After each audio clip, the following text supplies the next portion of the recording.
हाय, मैं हूं doctor Biswaroop Roy Chowdhury and I wish you a very good morning. मुझे ये नहीं पता है कि अभी आप जहां हैं वहां मॉर्निंग है या इवनिंग, लेकिन मैं ये कॉन्फिडेंस से कह सकता हूं कि इस heal without pill video training के बाद आपके जीवन में एक नया और खूबसूरत सवेरा आने वाला है। So once again a very good morning and welcome to the heal without pill video training. शुरू करते हैं एक इंटरेस्टिंग सवाल से। क्या आप जीवन को खरीद सकते हैं? इतिहास गवाह है कि दुनिया के रिचेस्ट लोग भी अक्सर बीमारी के डायग्नोसिस के कुछ ही महीनों में जान गंवा देते हैं। उनकी सारी संपत्ति भी उनकी जान नहीं बचा पाती। डिजीज के लिए ना कोई अमीर है ना गरीब है, ना कोई बड़ा ना कोई छोटा। बीमारी धर्म का भेदभाव भी नहीं करती। यहाँ तक कि बड़े से बड़े हॉस्पिटल के बिल्डिंग और उनमें रखी गई सोफिस्टिकेटेड मशीन भी किसी पेशेंट की आयु कुछ ही दिनों के लिए बढ़ा दे, यह भी संभव नहीं हो पाया है। बल्कि WHO का रिपोर्ट यह कहता है कि डेवलप कंट्रीज में 10% डेथ का कारण हॉस्पिटल एरर्स और साइड इफेक्ट ऑफ मेडिसिन है, जिसे साइंटिफिक टर्म में एट्रोजेनिक डेथ कहा जाता है। अब जरा इस बात पर गौर करें। साइंटिफिकली स्पीकिंग, जब कोई पेशेंट डेथ बेड पर होता है तब इवन मरने के कुछ मिनट पहले भी उसके बॉडी के लगभग 50 ट्रिलियन सेल्स में से 1% सेल ही बागी होते हैं जो कि उस इंसान को मौत की तरफ खींचते हैं, जबकि 99% सेल्स आखिरी घड़ी तक जीना चाहते हैं। मतलब यह है कि जीवन की यह जंग जीती जा सकती है और यह काम सिर्फ आप ही कर सकते हैं अपने लिए, क्योंकि आप ही सीधे जुड़े हैं उन सारे 50 ट्रिलियन सेल्स से और उनका कंट्रोल भी आपके पास ही है। पेशेंट चाहे कैंसर के 4th स्टेज में हो या डायबिटीज के एडवांस स्टेज पर, एक ऐसी चीज है जिससे खोई हुई सेहत पाई जा सकती है। एक ऐसा साइंटिफिक सीक्रेट नॉलेज जिसकी मदद से कोई भी डिजीज 3 to 6 मंथ्स में रिवर्स किया जा सकता है। It is called the universal law of rebalancing. दुनिया में ऐसे 7 सिविलाइजेशन हैं जहां अक्सर लोग अपना 100वां जन्मदिन मनाते हैं, वह भी बिना किसी बीमारी के। इन जगहों पर diabetes, cardiovascular diseases, cancer, migraine बहुत ही रेयर देखने को मिलती है। इसीलिए शायद केमिस्ट शॉप्स, हॉस्पिटल्स, डॉक्टर्स भी ना के बराबर ही वहां देखने को मिलता है। One thing is common in all the 7 civilizations, that is, they unknowingly follow the universal law of rebalancing। अब आगे की कहानी बड़ी ही दिलचस्प है, क्योंकि आगे इसके बाद जीवन भर आपका और आपके परिवार का मेडिकल बिल 0 रहने वाला है। Friends, the next 2 hours can not only make you healthier but also this very special knowledge will help you help others to lead a disease free life। तारीख थी 28 अक्टूबर। जगह हो चिन मिंग सिटी, वियतनाम का एक खूबसूरत शहर। सुबह के 8 बज रहे थे और मैं तैयार हो रहा था international conference of record books के लिए, जहां मैं एशिया बुक ऑफ रिकॉर्ड्स के चीफ एडिटर की हैसियत से पार्टिसिपेट कर रहा था। मेरे ऑर्गेनाइजर का फ़ोन आया फाइनल प्रोग्राम के ब्रीफिंग के लिए और मुझे पता चला कि हमारे कॉन्फ्रेंस का एक स्पेशल अट्रैक्शन है, एक ऐसी हस्ती जिनका नाम था लेडी ट्रेन थी वेट। हाँ, मैंने पहले ये नाम कहीं सुना है, शायद मशहूर फिल्म स्टार का है। मेरा मेन फोकस कॉन्फ्रेंस से हटकर अब इस मुलाकात पर टिक गया। यह एक दिलचस्प एहसास था। कॉन्फ्रेंस अपने टाइम पर शुरू हुआ। Towards the end of conference एक अनाउंसमेंट हुआ। सब खड़े हो गए। अब स्टेज पर थी लेडी ट्रेन। मेरा नाम बुलाया गया। मैं स्टेज पर पहुंचा। लेडी ट्रेन ने मुझे एक तोहफा दिया और अपना हाथ मेरे सर पर रखा। मेरी नज़र उनकी नज़र पर पड़ी। मुझे एहसास हो गया कि यह मोमेंट मेरे लाइफ का सबसे अच्छा मोमेंट है, क्योंकि अब मुझे पता चल चुका था कि लेडी ट्रेन दुनिया की ओल्डेस्ट लिविंग वुमेन है और उनकी उस वक्त आयु थी 119 ईयर्स और वह तोहफा था उनके हाथ से बना हुआ उनका portrait with age verification certification from Vietnam government. मेरे दिमाग में सवाल आया, which are the factors which may be responsible for a long and healthy life? Is it her genes और समथिंग एल्स? मुझे उनके परिवार से मिलने का मौका मिला। मुझे पता चला कि परिवार की हिस्ट्री के बाकी सदस्यों की एवरेज एज लगभग 65 to 75 ईयर्स ही है। इसका मतलब it's not the genes responsible for the longevity. कुछ और समय उनके परिवार के साथ बिताने पर पता चला उनकी कुछ special habits and a very special and simple diet plan. मैंने एशिया बुक ऑफ रिकॉर्ड्स के रिपोर्टर की मदद से उन 7 सिविलाइजेशन के डाइट पैटर्न कलेक्ट किए तो पाया उन सबका डाइट प्लान और लेडी ट्रैन का diet plan are very similar. मैंने यह भी देखा उन सबका हीलिंग मैकेनिज्म भी सेम है, that is the universal law of rebalancing. यह मेरे लिए एक बहुत ही इंपॉर्टेंट खोज था, क्योंकि इसमें रहस्य छुपा था कि कैसे बिना किसी मेडिसिन के किसी भी बीमारी से आज़ादी पाई जा सकती है। इस खोज को वेरीफाई करने के लिए मैंने कई देशों और प्रांतों का सफ़र तय किया और 100 से अधिक हेल्थ से जुड़े हुए एक्सपर्ट्स, डॉक्टर्स, साइंटिस्ट, हेल्थ गुरु, रिसर्चर्स से मुलाकात किया। इसके अलावा मैंने रेफर किया more than 200 international health journals and reports of more than 50 top international medical universities. और साथ ही एशिया बुक ऑफ रिकॉर्ड्स के टीम की मदद से हम मिले अलग अलग देशों के 100 से ज़्यादा ऐसे एथलीट्स से जिन्होंने फिजिकल एंड्योरेंस में वर्ल्ड रिकॉर्ड कायम कर गिनेस वर्ल्ड रिकॉर्ड में अपना नाम दर्ज कराया था। उनके लाइफस्टाइल और फूडिंग हैबिट्स को कलेक्ट किया और फाइनली हम मिले अलग अलग कॉन्टिनेंट के ऐसे लोगों से जिन्होंने 100 वर्ष की आयु को क्रॉस किया है। उनकी सोच, उनका खाना पीना, उनका रहन सहन को स्टडी किया और फाइनली सामने आया एक ऐसा सीक्रेट जिसे आप इग्नोर नहीं कर सकते। इस अनोखे ट्रुथ को एक्सप्लेन करने के लिए मैं हिरोशिमा और नागासाकी की केस स्टडी का सहारा लेता हूं। आज हिरोशिमा और नागासाकी में जब बच्चा पैदा होता है तब लोग यही नहीं पूछते कि क्या लड़का हुआ या लड़की, बल्कि ये पूछते हैं कि बच्चा कौन सा डिफॉर्मिटीज के साथ पैदा हुआ है। आज भी बच्चे जब पैदा होते हैं तो कई तरह के फिजिकल और मेंटल डिफॉर्मिटीज के साथ ही पैदा होते हैं। यह इफेक्ट है 6 अगस्त 1945 का इतिहास के पन्नों का काला दिन, जब अमेरिका ने वर्ल्ड वॉर 2 में हिरोशिमा और नागासाकी पर एटम बम गिराया था, जिससे लगभग 2.5 लाख लोग इंस्टेंटली मारे गए और जो लोग बच गए उनके नेक्स्ट जनरेशन में कई सारी डिफॉर्मिटीज पाई जाने लगी। मतलब यह है कि एटम बम का इम्पैक्ट इतना डेडली था कि उससे डैमेज जीन्स लेवल पर हुआ, जिससे आने वाले जनरेशन्स को वह डिफॉर्मिटीज पास ऑन हो गया। और दुख की बात यह है कि फिजिकल और मेंटल डिफॉर्मिटीज मृत्यु के साथ ही समाप्त नहीं हो जाती है, बल्कि जीन्स के थ्रू नेक्स्ट जनरेशन में ट्रांसफर हो जाती है। WHO ने बॉडी के इस disease transferring mechanism to the next generation को एक टर्म दिया है, and that is inherited metabolic syndrome. इसी प्रकार कुछ घातक मेडिसिन और फूड आइटम जिनका सेवन अनसस्पेक्टिंगली हम करते हैं, और वो जो ना केवल हमें बीमार करता है बल्कि हमारे नेक्स्ट जनरेशन में भी बीमारी को ट्रांसफ़र करता है through alteration in the programming of the genes. For example DES, जो कि प्रेगनेंसी के कॉम्प्लिकेशन को कंट्रोल करने के लिए 1940 से लेकर 1970 तक प्रेग्नेंट वुमेन को दिया जाता था। 1970 के बाद ये देखा गया कि ऐसे बच्चों में समय के साथ कई सारे मेंटल और फिजिकल डिफॉर्मिटीज़ आने लगी, और यहाँ तक कि उनके ग्रैंड डॉटर्स और ग्रैंड सन्स में भी ये डिफॉर्मिटीज़ पास ऑन होने लगी। साइंटिफिक दुनिया में ऐसे बच्चों को DES चिल्ड्रन के नाम से बुलाया गया, और पूरे विश्व में 1971 में ही DES ड्रग बैन हो गया, जबकि भारत में करप्शन के चलते और फार्मास्यूटिकल कंपनीज के लॉबी की वजह से इस प्रकार के ड्रग्स को बैन करते करते लगभग 19 ईयर्स गुजर गए, और फाइनली स्टैनफोर्ड यूनिवर्सिटी के केस स्टडी के अनुसार डॉक्टर मीरा शिवा जैसे मेडिकल एक्टिविस्ट के अथक प्रयासों के बाद 1989 में गवर्नमेंट ने ऐसे ड्रग्स को बैन घोषित किया। तब तक लगभग 10 करोड़ मदर्स इस ड्रग्स का शिकार हो चुकी थी, और बात सिर्फ यही खत्म नहीं होती। आज जानबूझकर more than 90% of all the medicines and packed food में ऐसे सीक्रेट इंग्रेडिएंट मिलाए जाते हैं जिनसे न केवल आप और हम कई सारे सीरियस और लॉन्ग टर्म डिजीज का शिकार होते हैं, बल्कि इसका प्रभाव हमारे आने वाले जनरेशन को भी भुगतना पड़ता है।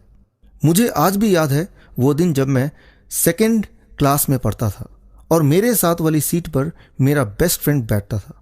लगभग 1 महीना वो बेस्ट फ्रेंड स्कूल नहीं आया। पता लगा कि वो बीमार है और 1 महीने से हॉस्पिटल में एडमिट है। एक दिन स्कूल में मुझे मैसेज मिला कि वो बेस्ट फ्रेंड मुझे मिलना चाहता है। मैं पिताजी के साथ हॉस्पिटल पहुंचा। उसने स्कूल के होमवर्क और टेस्ट के बारे में मुझसे पूछा और आखिर में मुझे कहा कि अपना ख्याल रखना। उस वक्त मुझे ये नहीं पता था कि मैं उससे आखिरी बार मिल रहा हूं। आज मैं सोचता हूं कि अगर तब ये सीक्रेट मुझे पता होता तो आज मेरा वो दोस्त जिंदा होता। अब आपके सामने एक ऐसा सीक्रेट जिसकी अंडरस्टैंडिंग के बाद आप खुद को और अपने आसपास के हजारों लोगों को रोग मुक्त कर पाएंगे।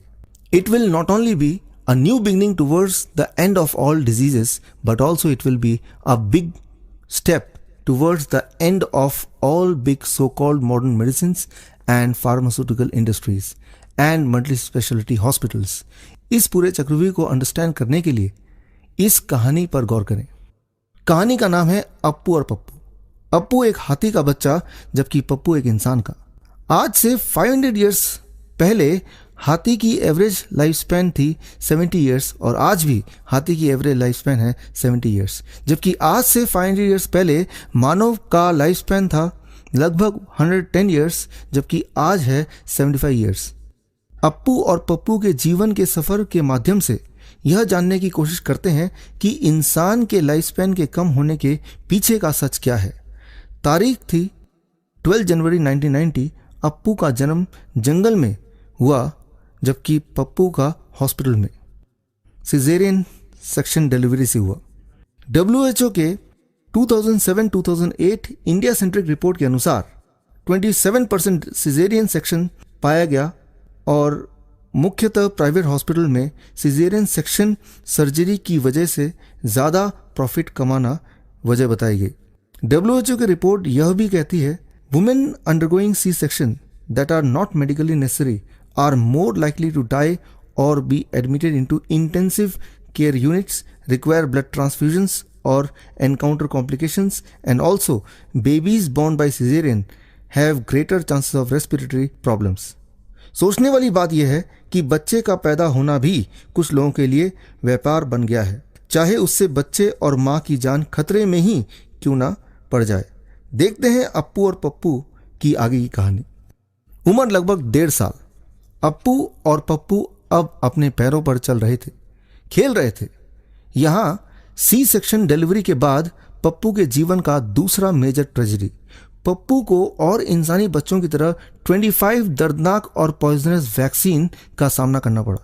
समझने वाली बात यह है, यूं तो वैक्सीन आपको कई तरह की बीमारियों जैसे polio, hepatitis B, hepatitis A, measles, mumps, diphtheria आदि से प्रोटेक्ट करने का प्रॉमिस लेकर आते हैं, लेकिन आज यह साफ है कि वैक्सीन की वजह से अधिकतर बच्चे ऑटिज्म जैसे मेंटल डिसऑर्डर का शिकार होते रहे हैं। आज से 20 वर्ष पहले 500 बच्चों में से एक बच्चा ऑटिज्म का शिकार था, तो आज 37 में से एक बच्चा ऑटिज्म का शिकार है। और ऑटिज्म के साथ डायबिटीज टाइप 1 और वेरियस ऑटो इम्यून डिजीजेस का कारण भी वैक्सीन ही है। अंडरस्टैंड करें, ज़्यादातर वैक्सीन में मर्करी होता है जो कि रेडियोएक्टिव एलिमेंट्स के बाद दुनिया का सबसे पॉइजनस सब्सटेंस माना जाता है। इसीलिए European agency for evolution of medical products के एडवाइस के बाद Denmark, United kingdom, France, Sweden सहित कई सारे देशों में कई तरह के वैक्सीन पिछले कुछ सालों में ऑलरेडी बैन कर दिए गए हैं। लेकिन भारत में बच्चों पर वैक्सीन का अत्याचार बड़े ही जोरों शोरों से चल रहा है।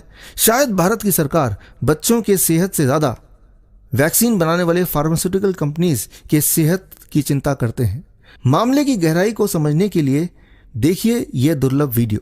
Are there still vaccines in doctors' offices right now today that contain thimerosal that are being given to children?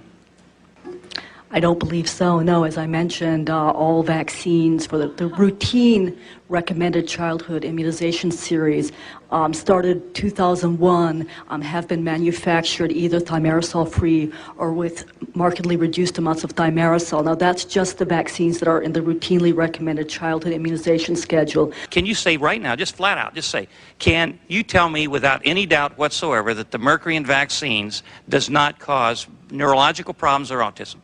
We can neither accept nor reject a causal relationship. So what you're saying is you cannot tell me that. You cannot say categorically, can you? We don't know one way or the other. But so why are you keeping something in there if you don't know one way or the other?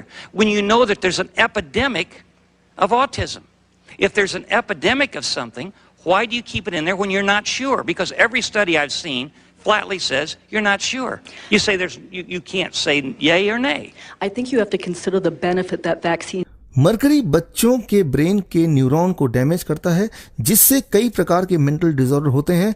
WHO के report के अनुसार पूरे दुनिया में लगभग 10% लोग mental disorder का शिकार हैं। Now let's try to understand the truth behind psychiatric medicine. Most serious thing about psychiatric medicine is it cannot be tested on animals because animals rarely suffer from psychiatric disorder, so it is directly tested on humans. The second truth about psychiatric medicine, no one knows how it works, not even the manufacturers of the medicine. Not a single person on earth got benefited out of psychiatric medicine, confirmed by more than 100 journals of psychiatric medicine. According to the Medical Council of India guidelines, the syllabus prescribed for PG course MD in psychiatry, there is no chapter on mind and thought and their influence on human body. तथ्य की गहराई में जाने के लिए जरा इस example पर गौर करें। इमेजिन कीजिए कि this tyre represents your brain and the air inside it represents the serotonin hormone, which is responsible for keeping the mental balance. The nail is the repeated negative thoughts which keeps on coming in the mind. अब देखिए, nail रूपी negative thought आपके brain में neuron damage करता है, जिससे कि serotonin की मात्रा कम होने लगती है। जब आप साइकेट्रिक मेडिसिन लेते हैं तो वो सेरोटोनिन की मात्रा को दोबारा से बैलेंस करने की कोशिश करता है, लेकिन समझने की बात यह है कि बिना नेल रूपी नेगेटिव थॉट्स को हटाए अगर आप सेरोटोनिन के प्रेशर को बढ़ाएंगे तो ब्रेन डैमेज का खतरा और बिगड़ेगा। इसीलिए प्रिंसटन यूनिवर्सिटी के रिपोर्ट के अनुसार एंटी डिप्रेशन मेडिसिन लेने वालों में अक्सर सुसाइडल टेंडेंसी पाई जाती है और उनके बच्चों में अक्सर कई तरह के बर्थ डिफेक्ट पाए जाते हैं। अब चलते हैं अप्पू और पप्पू के कहानी के अगले पड़ाव में। अब दोनों लगभग 2 से 2.5 साल के हैं। अप्पू अपने माँ का दूध का सेवन करता है और पप्पू डॉक्टर के रिकमेंडेड शहर में पाए जाने वाले पैकेट दूध प्लस इन्फेंट मिल्क पाउडर का। अब माता पिता ये समझ ही नहीं पाते हैं कि जो मिल्क पाउडर अपने पसीने की कमाई से खरीदकर अपने बच्चों को अच्छे सेहत की उम्मीद में पिला रहे हैं, वही मिल्क पाउडर बच्चों को शारीरिक रूप से जीवन भर के लिए ऑटो इम्यून डिजीज का शिकार बनाने वाला है। देखिए, आपके सामने है दुनिया की न्यूट्रिशन पर की गई सबसे बड़ी स्टडी, जिसका नाम है the China study. China study के अनुसार babies fed with cow's milk mixed with infant formula leads to immune system loses its ability to distinguish between cow's milk protein fragments and pancreatic cells. That leads to autoimmune diseases like diabetes type 1. याद रखें, market में मिलने वाले milk powder जैसे Cerelac से लेकर boost, Bournvita, Maltova या Horlicks long run में बच्चों के सेहत के लिए हानिकारक साबित होता है। लगभग 3 साल के बाद अप्पू और पप्पू के जीवन में एक बदलाव दिखा। जहां अप्पू अब दूध पीना छोड़ चुका है, वहीं पप्पू अपने 10वें साल पूरा करते हुए भी दूध का सेवन कर रहा है, वह भी टेस्टी मिल्क पाउडर के साथ। दुनिया के इतिहास में मानव ही एक ऐसा जीव है जो दूसरे जीव का दूध पीता है और मानव ही एक ऐसा जीव है जो जीवन भर दूध पीता है। नेचर ने हमारे शरीर को कुछ इस तरह डिजाइन किया है कि पहले कुछ वर्षों तक ही हमें दूध की आवश्यकता होती है, और वो भी माँ के दूध की। तारीख 12 जनवरी 2000, यानी अप्पू और पप्पू का 10th बर्थडे। यह क्या, अप्पू तो अपने बर्थडे को भुलाकर रोज की तरह एक रूटीन जीवन जी रहा है, जबकि पप्पू अपने बर्थडे के सेलिब्रेशन की सारी तैयारी कर चुका है। चारों तरफ खाने पीने के सामान हैं, pizza, burger, French fries, chips, cold drink, pastries, cake. आगे बढ़ने से पहले आइए जान लेते हैं फास्ट फूड का ये सच। फास्ट फूड से जुड़े हुए 3 अनसुनी सच्ची कहानियां। पहली कहानी का शीर्षक है ब्रेन में घोटाला। इस कहानी का हीरो है सुजुकी ब्रदर्स। बात है सन 1908 की, जब जापान के सुजुकी ब्रदर्स एक चाइनीज रेस्टोरेंट चलाते थे। अक्सर रेस्टोरेंट के एक कोने में बैठकर रेस्टोरेंट में आए ग्राहक के बिहेवियर को नोटिस किया करते थे। उन्होंने देखा कि जैसे ही ग्राहक का पेट भर जाता, वह और खाना ऑर्डर नहीं करते। उनके दिमाग में एक बात आई, अगर रेस्टोरेंट में आए कस्टमर्स का पेट कभी भी ना भरे तो कस्टमर और खाना ऑर्डर करेंगे और उससे रेस्टोरेंट का प्रॉफिट बढ़ जाएगा। हमें समझना होगा, जब भी हमें भूख लगती है तब ब्रेन से सिग्नल पेट तक पहुंचता है और हमें भूख का एहसास पेट पर होता है। आप इमेजिन कीजिए कि आपके ब्रेन में ट्रैफिक सिग्नल की तरह लाइट है, और जब ब्रेन देखता है कि बॉडी को एनर्जी की आवश्यकता है तो ग्रीन लाइट यानी कि स्टार्ट हार्मोन ग्रेलिन ऑन कर देता है और हमें पेट में भूख का एहसास होने लगता है। और ब्रेन जब देखता है कि अब खाना पर्याप्त है अगले कुछ घंटों के लिए, तब ब्रेन अपने ग्रीन सिग्नल को ऑफ करके रेड सिग्नल यानी स्टॉप हार्मोन लेप्टिन को ऑन कर देता है। तब आपको एहसास होता है कि अब और खाने की इच्छा और आवश्यकता नहीं है।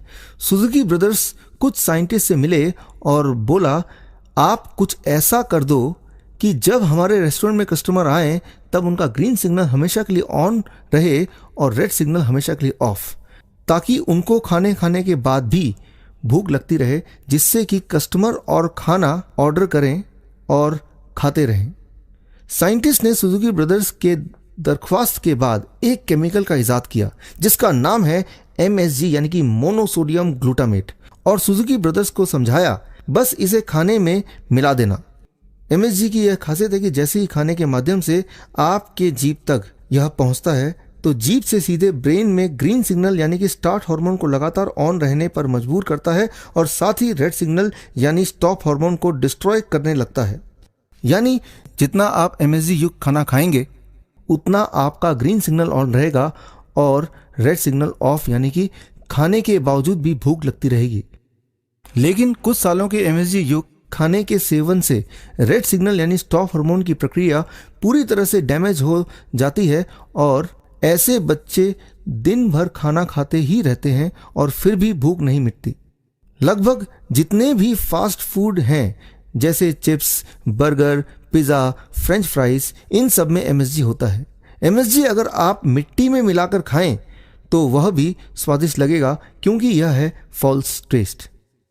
अक्सर आपने ध्यान दिया होगा कि घर में मम्मी बोलती हैं कि आज घर में ही पिज़्ज़ा बनाऊंगी, लेकिन बच्चा घर का पिज़्ज़ा खाकर बोलता है, मम्मी आपके पिज़्ज़ा में वो स्वाद नहीं है जो कि मैकडॉनल्ड के पिज़्ज़ा में।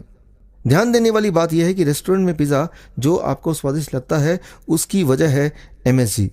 MSG जीभ के माध्यम से सीधे ब्रेन में अटैक करता है और MSG नोज के माध्यम से भी ब्रेन को हिट करता है।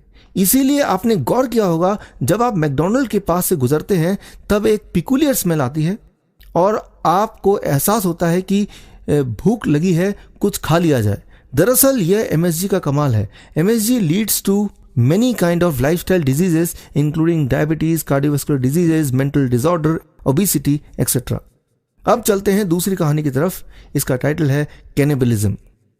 सन 2002 में अमेरिका में एक कंपनी की स्थापना की गई। इसका नाम था सिनोमिक्स। सिनोमिक्स एक फ्लेवरिंग एजेंट मैन्युफैक्चरिंग कंपनी है जो कि एबॉर्टेड बेबीज के ह्यूमन एम्ब्रियोनिक किडनी सेल, जिसे HEK293 कहा जाता है, को इस्तेमाल करके फ्लेवरिंग एजेंट तैयार करता है। अब आप स्क्रीन में देख रहे हैं कि जब बच्चा माँ के कोख में होता है तब लगभग इस स्टेज पर, जबकि उसका किडनी ऑलमोस्ट डेवलप हो जाता है, एट दिस स्टेज अगर एबॉर्शन करा दिया जाए तो ह्यूमन एम्ब्रियोनिक किडनी सेल को इस्तेमाल में लाया जा सकता है। अब आप ये जानना चाहेंगे कि वो कौन सी कंपनी है जो सिनोमिक्स से अपना फूड आइटम के लिए फ्लेवरिंग एजेंट खरीदते हैं। उन कंपनियों का नाम है Nestle, Pepsi, craft food. Remember, every year 5 crore abortions happens across the globe. मुझे पता है कि आपके लिए यह एक शॉकिंग बात है, परंतु यह सत्य है। अब बढ़ते हैं फैक्ट नंबर 3 की तरफ। इसका शीर्षक है द फूड पॉलिटिक्स। बात 1972 की है जब US प्रेसिडेंट रिचर्ड निक्सन इस बात से चिंतित थे कि इकोनॉमिक इंस्टेबिलिटी की वजह से उनकी सरकार न गिर जाए। उन्होंने अपनी सरकार को बचाने के लिए जापानी साइंटिस्ट ताकासाकी से एक डील किया और HFCS यानी कि हाई फ्रुक्टोज कॉर्न सिरप नामक केमिकल के फॉर्मूले को खरीदा। अब HFCS क्या है? अगर आप जानते हैं कि शराब क्या है और उसका दिमाग पे और बॉडी में क्या असर होता है, क्या डैमेज करता है, तो समझ लीजिए HFCS भी उसी का एक दूसरा रूप है। HFCS बनाने का प्रोसेस अल्कोहल के बनाने के प्रोसेस से मिलता जुलता है और बॉडी और दिमाग में प्रभाव भी शराब की तरह ही करता है। यह बहुत ही एडिक्टिव होता है। इसीलिए अधिकतर मल्टीनेशनल कंपनीज अपने फूड आइटम में HFCS मिलाते हैं ताकि उस फूड आइटम को अगर एक बार आप खाएं तो आपको उसकी लत लग जाए। Fruit juices, jelly, pastries, chocolate, candy, health drinks, biscuits जैसे फूड आइटम में अक्सर HFCS होता है। अब ध्यान से देखें तो पप्पू अपने जन्मदिन पर अपने मरने की तैयारी कर रहा है। एक गहरी बात यह है कि जब बच्चा लगातार 2 से 4 साल तक फास्ट फूड का सेवन करता है तब बॉडी में कई प्रकार के मिनरल एंड विटामिन डेफिशिएंसी हो जाती है, जिसकी वजह से कई सारे सिम्टम्स आने लगते हैं, जैसे बार बार बीमार पड़ना, हमेशा थका सा रहना, ओवरवेट होना, नींद का ना आना या फिर बहुत ज़्यादा नींद आना, पढ़ाई में मन ना लगना एक्सेट्रा। अब ऐसे में अगर डॉक्टर के पास जाते हैं तो डायग्नोसिस से पता चलता है कि विटामिन या मिनरल डेफिशिएंसी है और बच्चे को मिनरल या विटामिन की गोली और साथ में ही कुछ हेल्थ सप्लीमेंट पाउडर की सेवन करने का सलाह दिया जाता है। Before we go ahead, let's understand how vitamin and mineral balance work in the body. Vitamin and mineral balance समझने के लिए एक प्रैक्टिकल एग्जाम्पल लेते हैं। मान लीजिए एक पेशेंट में विटामिन सी की कमी पाई जाती है और डॉक्टर उसे विटामिन सी की गोली देता है। समझने की कोशिश करें कि हाई विटामिन सी इंटेक से कॉपर के एब्जॉर्प्शन पर सीधा प्रभाव पड़ता है, जिससे कॉपर डेफिशिएंसी हो सकता है, जबकि कॉपर की मात्रा का सीधा संबंध आयरन के मेटाबॉलिक यूटिलाइजेशन से है। कॉपर की डेफिशिएंसी से आयरन टॉक्सिसिटी बढ़ेगी और इसका प्रभाव vitamin B1, vitamin B2, vitamin B6 और विटामिन E सहित कई सारे मिनरल्स के एब्जॉर्प्शन और यूटिलाइजेशन पर पड़ेगा। यानी एक ऐसा चेन रिएक्शन जिससे बॉडी के बायोकेमिस्ट्री का बैलेंस पूरी तरह से बिगड़ जाएगा। इसीलिए नेचर ने फलों और सब्जियों में एक ही तरह का विटामिन या मिनरल ना डालकर कई सारे विटामिन मिनरल का एक ऐसा अनोखा बैलेंस बनाया है जो कि बॉडी के लिए जस्ट परफेक्ट है। ऐसी ही कुछ कहानी है रिफाइंड प्रोडक्ट जैसे refined oil, maida, table salt और शुगर की। For example, the mineral needed to digest sugar are chromium, manganese, cobalt, zinc and magnesium, which have been stripped away in the refining process, and the body has to deplete its own mineral reserve to use the refined sugar. Conclusion ये है कि किसी भी vitamin या mineral के deficiency को पूरा करने के लिए अगर आप विटामिन और मिनरल के टैबलेट ना लेकर खूब सारा फल या सब्जी खाएं तो उससे मिनरल विटामिन के बैलेंस को मेंटेन करते हुए required amount of vitamin body absorb कर लेगा। This is called the universal law of rebalancing. अब देखिए विटामिन मिनरल का ये fact. February 2007 journal of American medical association, it says supplement consumption results in 5% overall increase in the risk of death. UK government ने 2003 में BBC news में यह announce किया था, health food, vitamin supplements and nutrition products are waste and injurious to health. ज़रा इस table पर गौर करें। इससे साफ यह है कि विटामिन अगर आप नेचुरल स्टेट में फलों या सब्जियों से डायरेक्ट लेते हैं तो वो आपके लिए लाभदायक होता है, परंतु वही विटामिन मिनरल अगर आप टैबलेट फॉर्म में लेते हैं तो वो शरीर के लिए डेंजरस होता है। The truth about Nutrilite. Food and drug administration FDA issued a permanent injunction forbidding Nutrilite for making unsubstantial claims. Pappu ने डॉक्टर के सलाह पर विटामिन की गोलियां और हेल्थ सप्लीमेंट लेना शुरू कर दिया और कुछ सालों में यह बन गई सबसे बड़ी वजह पप्पू के गंभीर रूप से बीमार पड़ने का। अब पप्पू कार्डियोवैस्कुलर डिजीज से ग्रस्त था। अब जरा कार्डियोवैस्कुलर डिजीज के ट्रीटमेंट का सच जान लेते हैं। 2010 British medical journal, observational study of more than 2 million people treated with statin result significantly increased risk of liver dysfunction, kidney failure and cataract. 20-year study by WHO lowering cholesterol with medication increased overall risk of death by 47%. FDA warns statin user of memory loss and diabetic risk. यानी कि मतलब साफ है कि cardiovascular disease या cholesterol या BP के लिए दवाइयां लेना कुछ और बीमारियों को बुलाने के बराबर है। Diabetes drugs Actos increases risk of bladder cancer by 40%, banned in many countries including France and Germany. In India it is sold as a Pioglitz, Pioglur, Pios and with other more than 150 brand names. मतलब साफ है, the treatment for one disease leads to the other disease.